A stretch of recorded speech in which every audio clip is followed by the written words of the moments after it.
तेरे रूप है लाखों तेरे भगवन, तेरे रूप है लाखों तेरे भगवन। तू सबकी आशा है मेरे भगवन, तू सबकी आशा है मेरी भगवन। तेरे नाम के आँखों है, तेरे नाम के आशिक है, होठों पे है रहता है तेरा राघव जी, होठों पे है रहता है मेरे राघव जी। देना हमें भी सहारा राम जी, सबने पुकारा है तुमको राम जी। देना हमें भी सहारा राम जी।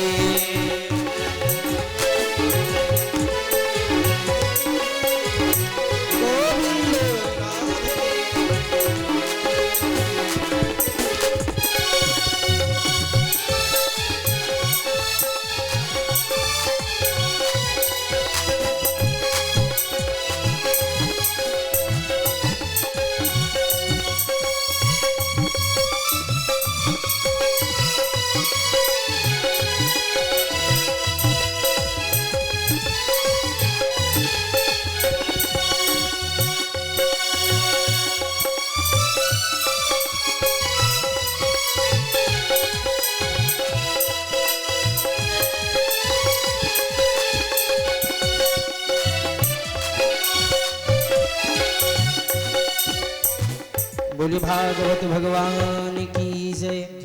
तो महाराज आज परीक्षित जी महाराज स्वामी सुखदेव महाराज जी कृष्ण अवतार की कथा श्रवण पान करा रहे हैं और कहते हैं सूर्यं प्रभस्यते चंद्रवंशो कर्मातयं ज्ञानया और श्री कृष्णं प्रभु मोक्तं प्रभावस्यते नमो नमः। महाराज मथुरा के राजा कौन है? महाराज उग्रसेन। अच्छा, आप जानते हैं कंस की माता जी का नाम था पवन रेखा।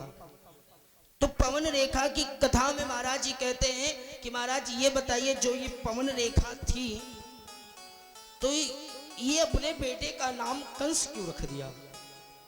अरे बेटे का नाम रखना है तो कुछ अच्छे रख दो।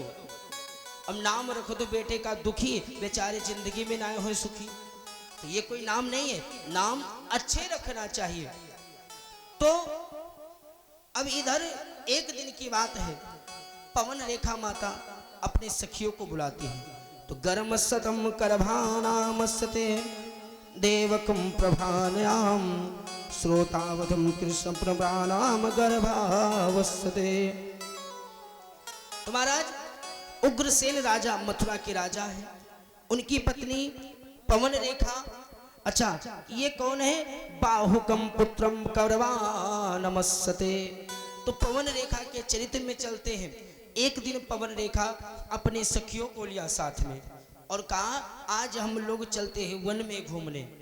और घूम के आते हैं, सखियां कहती हैं चलें आप हमारे साथ चलें। सब लोग चलते हैं। अब पवन रेखा चल रही हैं और सखियां लोग साथ में हैं। पवन रेखा आगे आगे, पीछे उनकी सखियां चल रही हैं। तो कर्म सतम ज्ञान पवन रेखाम वृतो नाम सथेवाम और दिन कीरम सबमाल पूर्वानाम सते नमः।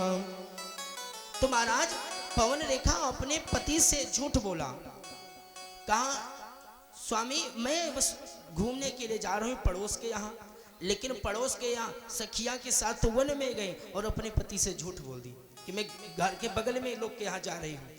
अब यहाँ से चलती हैं, अब ये झूठ बोल के तो चल दी, तो महाराज जी कहते हैं काम जगावे कामनी और लोभ जगावे दाम और संत जगावे प्रेम रस लेत राम को नाम। अच्छा संत लोग झूठ, अच्छा आज के डेट में तो सभी लोग संत बन जाते हैं। संत बनना क्योंकि कहते हैं मुड़ मुड़ाए संत बने और कर्म करें अनेक और का कर्म करे कहे संत है हजारों एक।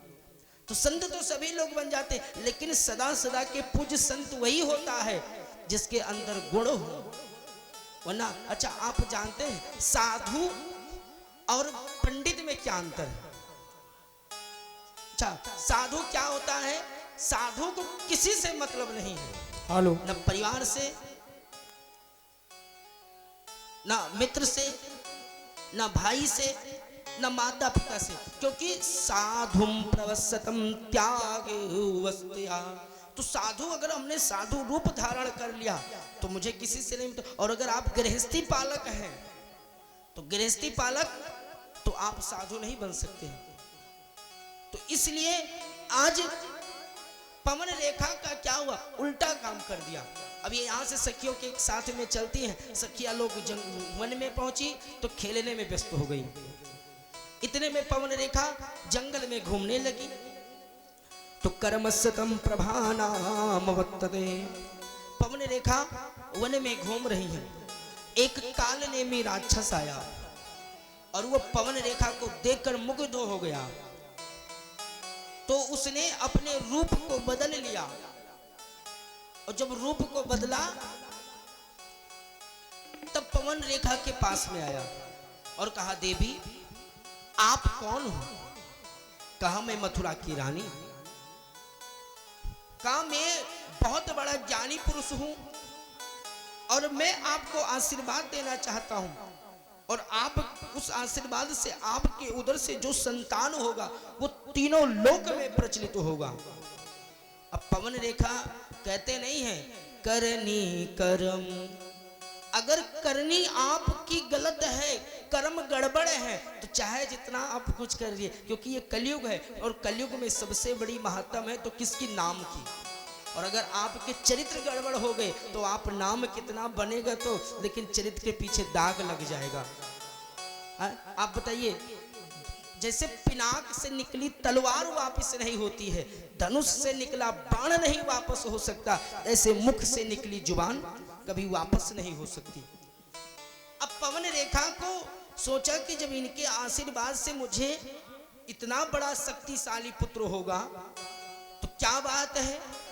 अब वो राक्षसम कर्मम परम जान ज्ञापी नरो देतवात परोग ज्ञानम कर्म सुते चानम तो प्रेराम कथितो या। इत्र भाव किया, फिर पवन रेखा वहां से चलने लगी। वो जो कालनेमी राक्षस था वो आगे आगे जा रहा। अब जैसे थोड़ी देर के बाद में वहां से थोड़ी दूर निकला, तैसे उसके राक्षस, अच्छा मान लीजिए कोई अच्छा व्यक्ति है तो वो अच्छाई जरूर करेगा, और अगर मान लीजिए कोई खराब है तो उसके एक ना एक अवगुण दिखाई पड़ेंगे। अब ये राक्षस था तो जैसे मुड़ा तैसे थोड़ा सा आवाज आए हाहाकार की, क्योंकि अपने रूप को बदल रहा था। इतने में पवन रेखा को पता चला और पवन रेखा मुड़कर देखी तो कहा दुष्ट तुम कौन हो? अब ये कुछ नहीं बोला, बेचारा खड़ा है एक जगह पे। पवन रेखा ने कहा मैं तुझे श्राप दे दूंगी, या तो आप अपने असली रूप में आ जाओ। अब पवन रेखा ने जब श्राप देना चाहा तो कालनेमी डर के मारे अपने रूप को बदला और अपने असली रूप में आ गया। पवन रेखा ने कहा मैं तुझे श्राप दे दूंगी, तुमने मेरे साथ बहुत गलत किया है, अपने स्वरूप को बदल के आपने मेरे साथ ऐसा छल किया है, ये आप बहुत गलती किए हैं। तो कालनेमी राक्षस ने कहा कि महारानी आप परेशान ना हो, मेरी उत्तेजना से जो संतान होगा वो तीनों लोक में प्रचलित होगा और ऐसा राज्य करेगा कि नाम लोग लेंगे तो डरेंगे। अच्छा, पवन रेखा को थोड़ा सोचा कि चलो कोई बात नहीं, कम से कम इतना गुणवान और इतना बलवान पुत्र मुझे हो तो जाए। अब ये वहां से आती है, सखिया ने पूछा, कहा आवम प्रभस्सते नामति प्रभुरा सतोयाम कर्मया सतो प्रवाधेया। कहा आपके वस्त्र क्यों उखड़े लग रहे हैं, केस आपके उजड़े लग रहे हैं। पवन रेखा ने फिर झूठ बोल दिया। कहा एक बात बताएं, आप लोग यहाँ खेलने में व्यस्त थी और वहां आप जानते हैं एक बंदर आ गया और मुझे वो मारने के लिए दौड़ा और मैं भगी, इसलिए हमारे वस्त्र ढीले हो गए और हमारे केस खुल गए। आवा कपि एक निकट हमारे और आयु भगी तसु भय के मारे। कहा मैं उसके डर के मारे भागती भागती आप लोग के पास चली आई है। अब पवन रेखा देखिए यहां भी झूठ बोल दिया। अच्छा आप बताएं, भागवत कथा में भी लिखा है, रामचरितमानस में भी लिखा है कि झूठ बोलो, लेकिन झूठ जहां बोलो कोई जिससे मरने वाला हो और अगर उसके प्राण बच जाए आपके झूठ बोलने से तो कोई पाप नहीं है। किसी बेटी का शादी मान लीजिए फिक्स है और अचानक से कोई बात हो गई, रिश्ता टूट रहा है, तो रिश्ता जुड़वाने के लिए आप झूठ बोल दो, कोई पाप नहीं है। लेकिन आज पवन रेखा अपने चरित्र के लिए झूठ बोल दिया। अब पवन रेखा जब यहाँ झूठ बोल दी, सखियों ने कहा कोई बात नहीं है, अगर यहाँ वो दुष्ट बंदर आया तो हम लोग उसे मार के भगा देंगे। को दूर ना कर सके और विधि के उल्टे अंक और उधी पिता दो चंद्र को धोई न सके कलंक। कहा कर्म जो जिसके हैं तो वो अपना कर्म करेगा और कर्म करने वाले को कोई रोक नहीं सकता है। अगर किसी व्यक्ति को कलंक लगना है तो उसे स्वयं चंद्रमा भी नहीं रोक सकते हैं कि आपको कलंक ना लगे, तो वो निश्चित है आपको लगेगा लगेगा। अब पवन रेखा यहाँ से चलती है, जन्म सतो रुद्र मुखम ज्ञानो कर्माय सुज्ञानयाम कुपुत्रो प्रभानमस्तेनो युगे।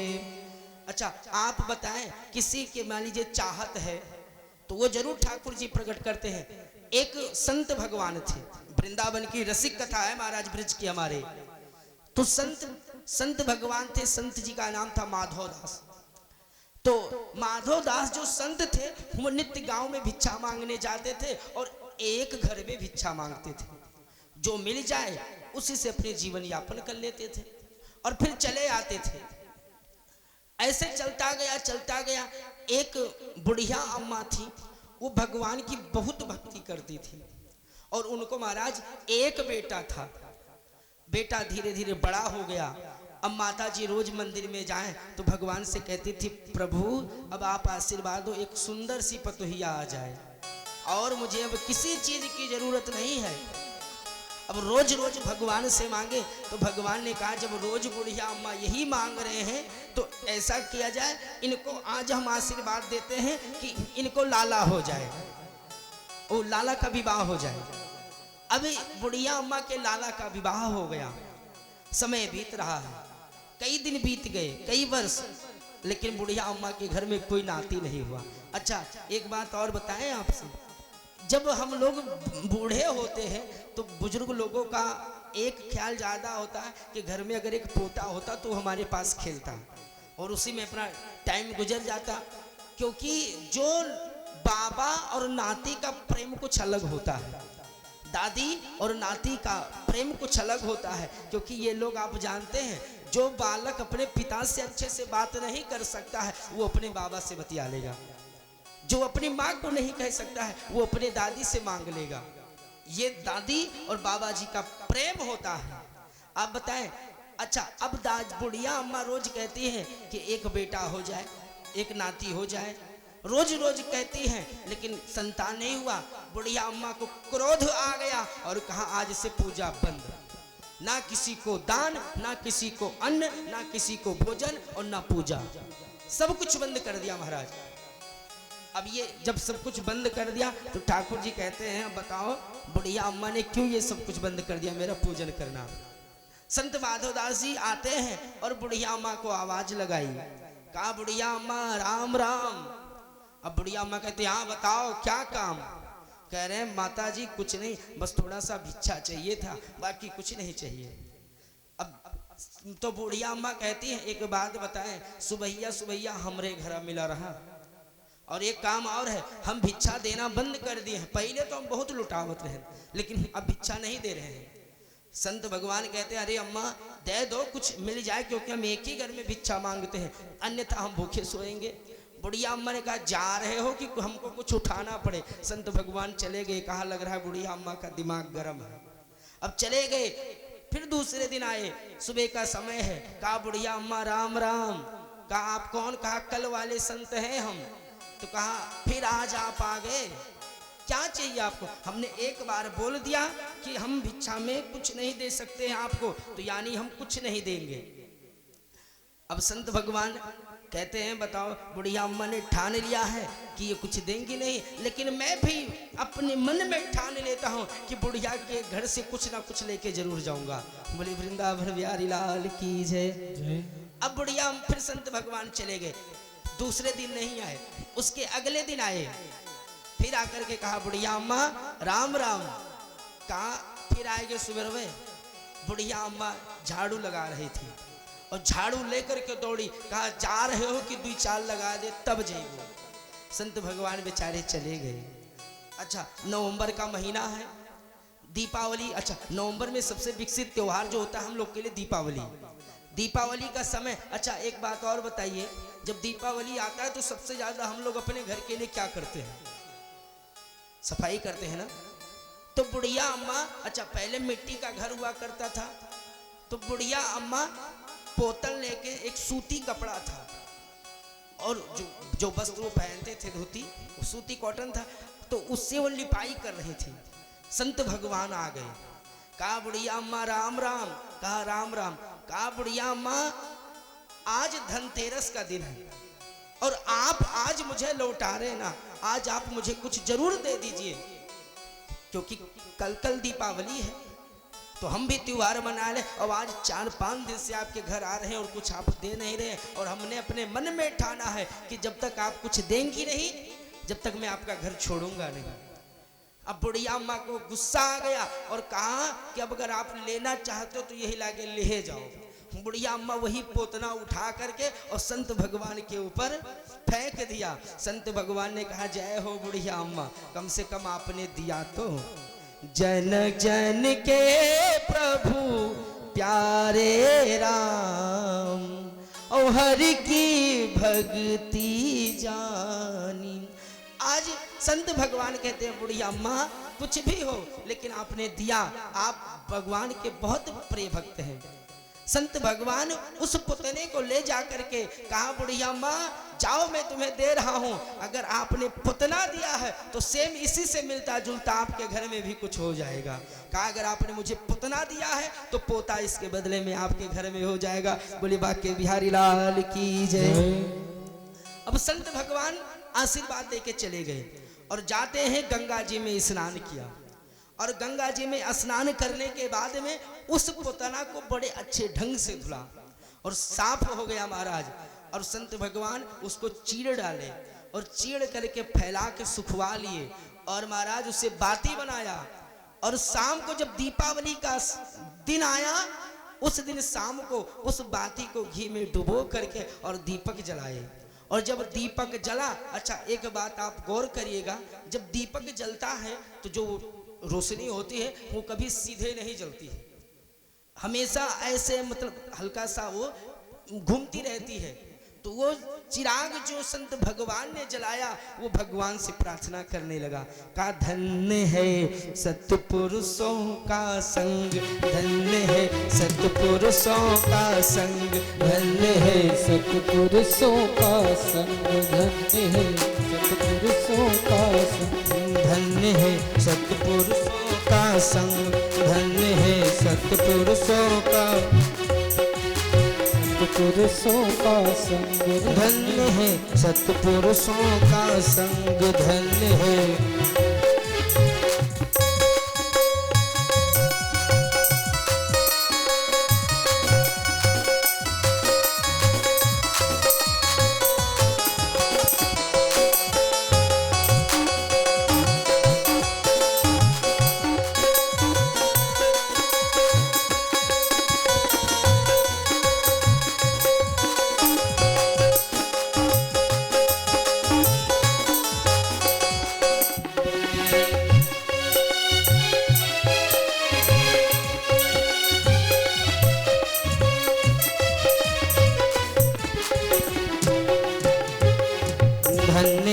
सतपुरुषों का संग, धन्य है सतपुरुषों का संग।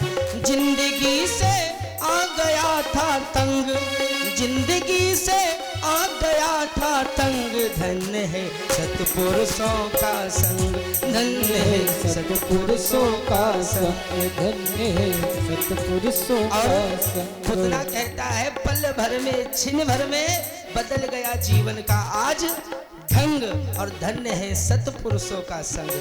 अब वो पुतना जो चिराग जल रहा है वो भगवान से कहता है, प्रभु जिस संत ने मुझे इस जगह पहुंचाया है, इस संत की इतनी शक्ति दो, अगर ये किसी को कुछ कह दे उसका कल्याण हो जाए। और वो पुतना भगवान से कहता है, प्रभु पोता पड़ा था मैं आंगन में रोता, पोता पड़ा था मैं आंगन में रोता, चौके में जाता करा खूब पोता। का महाराज ले जाए के और रगड़ तिगड़ के तिके उठा के फेंक दे कोनवा में, अब पड़े रहे, दूसरे दिन फिर सुबह काम लगे फिर रगड़े। तो महाराज ये जिंदगी से बहुत परेशान हो गए थे हम, और आज जब संत भगवान की कृपा हुई तो क्या हुआ, पोता पड़ा था मैं आंगन में रोता, चौके में जाता करा खूब पोता, आ गया था जिंदगी से तंग, धन्य है सतपुरुषों का संग, धन्य है सतपुरुषों का संग, धन्य है सतपुरुषों का संग, धन्य है सतपुरुषों का संग।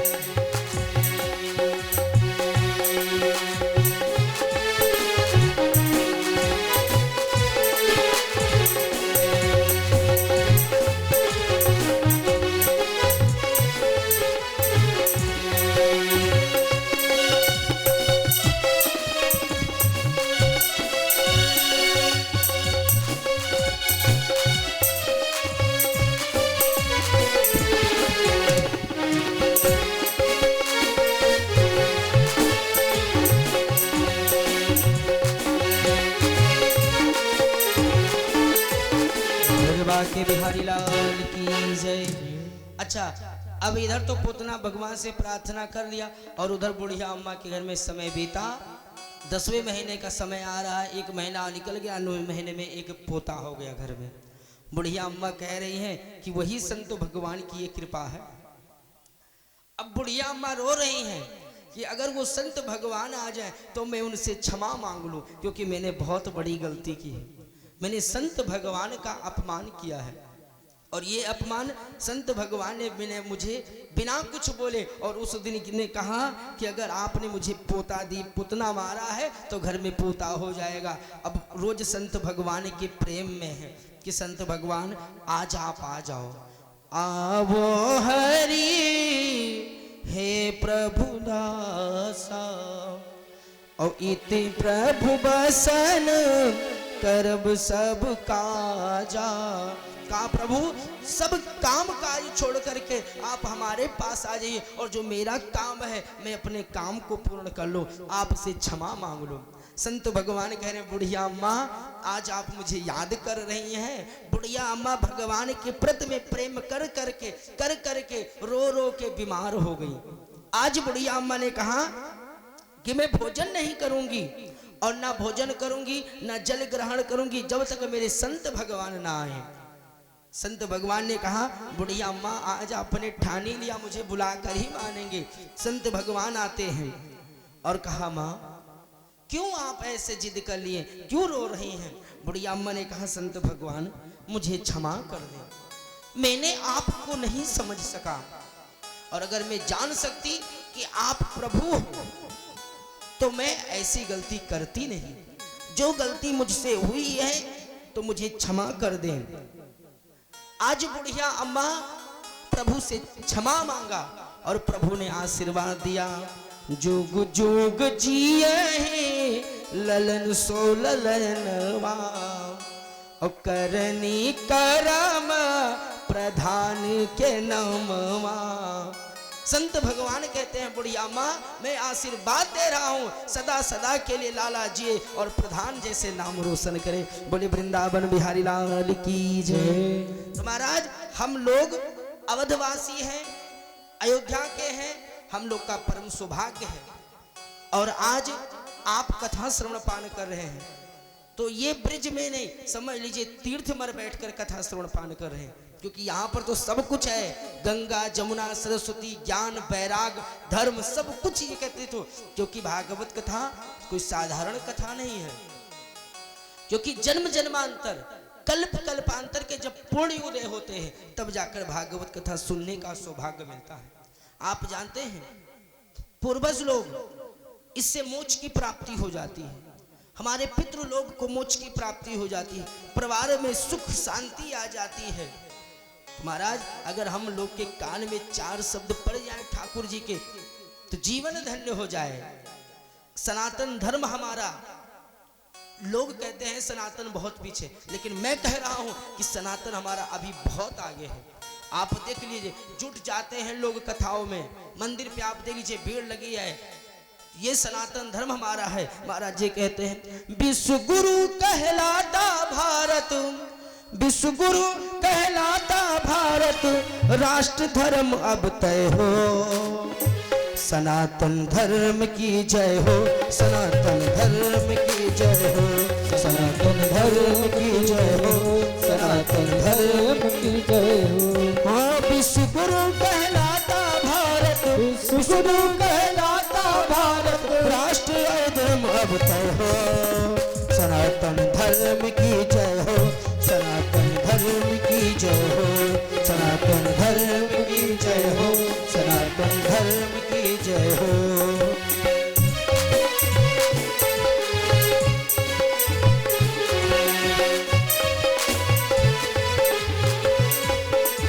और वेदों में विज्ञान भरा है, गीता ग्रंथ महान है, वेदों में विज्ञान भरा है, गीता ग्रंथ महान है, रामचरितमानस प्यारे, रामचरितमानस प्यारे, हिंदू का अभिमान है, राष्ट्र धर्म का एक गीत है, एक सभी का नाम हो, राष्ट्र गीत एक सभी का नाम हो, सनातन धर्म की जय हो, सनातन धर्म की जय हो, सनातन धर्म की जय हो, सनातन धर्म की जय हो।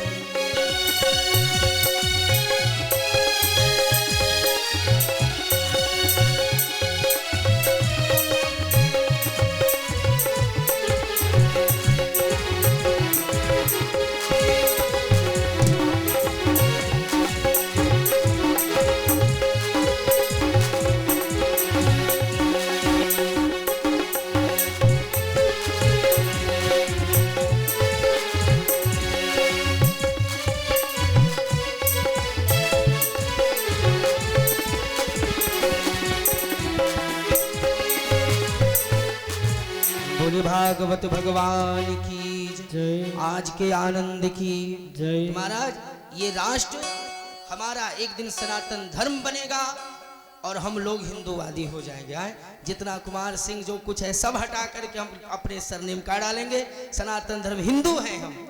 तो महाराज ये ठाकुर जी की कृपा हो और आज हमारे गोविंद सरकार हम लोग के बीच में आ रहे हैं और हम यही कहेंगे कि सभी के घर में इतनी खुशियां भर दें ठाकुर जी कि हमेशा सब लोग गदगद रहें, नहीं हमेशा मुस्कुराते रहें।